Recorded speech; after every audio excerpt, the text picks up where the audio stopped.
is, so what is your perspective and strategy for success with Amazon? Okay, for me, I think there are three key areas in success for Amazon. The first, and I call these the pillars.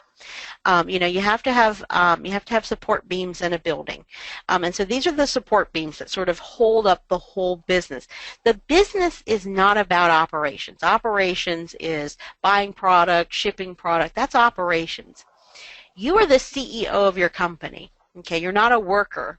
And so you have to adopt the mindset of a CEO. You have to have a vision. You have to know and decide, and I shouldn't say you have to, you get to. You get to decide what you want your life to be, how much money you want to make, and what it all looks like. And that is the most exciting part of this whole thing is you don't get to do that when you work for other people.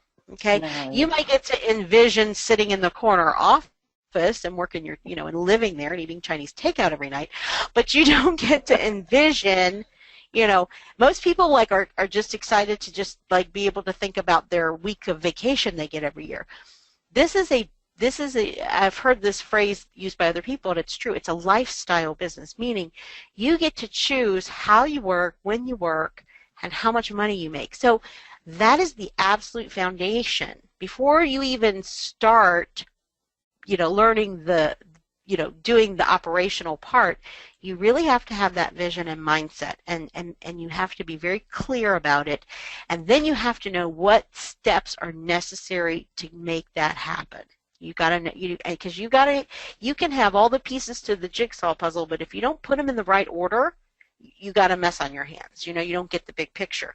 You have to know what order to put those in. So that's one of the keys. The other one is having a plan. You have that's that step by step. If you don't have, you can have a vision, but if you don't have the plan that gets you there, you'll end up working hard and being frustrated. The third part is, as I said before, it's knowing your numbers. It's critical. This is a capital-based business. It means it's like an investment, really. It's an investment model. You're taking money and investing it in products, and you're reselling it and making a profit. That's an investment model. You have to understand return on investment and margin. And things change. You have to know how to read your profit and loss. You have to be able to gauge your inventory, so you have just-in-time inventory, so you're not, things that you ideally you get to a point where you're replenishing, you're selling, you're finding products that you don't, that 100 other people are not selling, and you just need to make sure you've got enough inventory to cover your sales all the time. So those are I think the three keys and the three things that I focus on in my business, and I always have, and that's what has brought me to this, and we're forever growing and changing. But like I said, my husband is now full-time. My husband is now a full-time. You and I talked about this earlier, but I don't think I mentioned it. No, my husband recently left his position. He was working full-time, and then he went part-time. And started his business in January, his Amazon FBA business, and now he's gone full-time just like I have. So we are now working at home together, side by side. He has his business, I have mine, but we help one another. When he has extra time, he helps me, and so forth. So this model not only worked for me, but it worked for him too. I mean, it works, and I'll tell you something. My husband, he's a retired paramedic and firefighter who after retirement was driving limousines and was actually driving for the school system, a school bus, because he loves to drive big things. To him, that's fun. For him, and I wanted to put it out there to say that he has no business background. I mean, zero. But he's able to do this business. I've taught him what he needs to know, of course, on the number side, but it's available to everyone. And he literally we started him off with $500. That's it, $500. I told him, I said, $500, here you go. This is it. I'll invest in your company, and now it's up to you. And so now he's been able to build it up. So anyone can do this. Nice. And I'm just going to ask the question because I think that in a household there is a specific rule with Amazon where you're really only supposed to have one business, but you can apply with them.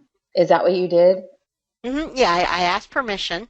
I explained that that my husband would like to have his own Amazon business, and so I got written confirmation that that would be fine.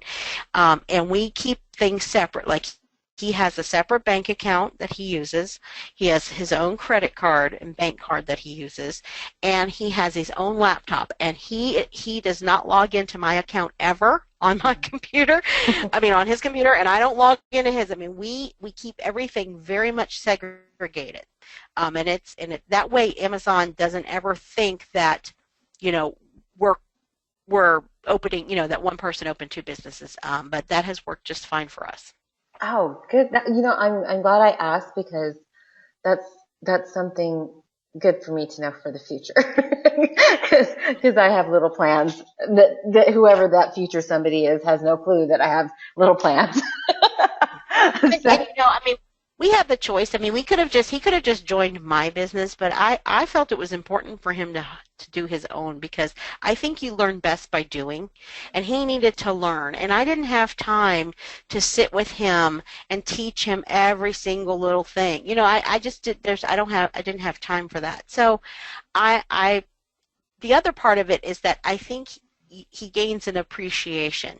You know, if he has to build his own, he builds an appreciation for, and I think that's important because this is a marriage, and you know, rather than it's a marriage and it's also a business partnership, and so you have to really kind of watch, you know, how you relate to one another. And I didn't want it to be like I'm the boss and he's the employee. You know, I didn't want him to feel that way, and I didn't want to feel that way.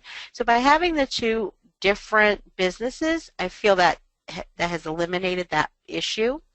The other part is it's a good safety net. You know, if anything happens to me, you know, he's got his own business. If anything happens to him, you know, and vice versa. So it that way, you know, we're kind of covered on both ends. Yeah, I think that's really good. That's like I said, for me, for future, that is something that I hadn't thought about that way, because I was thinking along the lines of other things, which we won't go because that's just down a whole other rabbit hole. But I'm glad you mentioned that and that I asked the question. So cool beans. Okay. So in that case, now that I've sidetracked, let's move on to our next thing.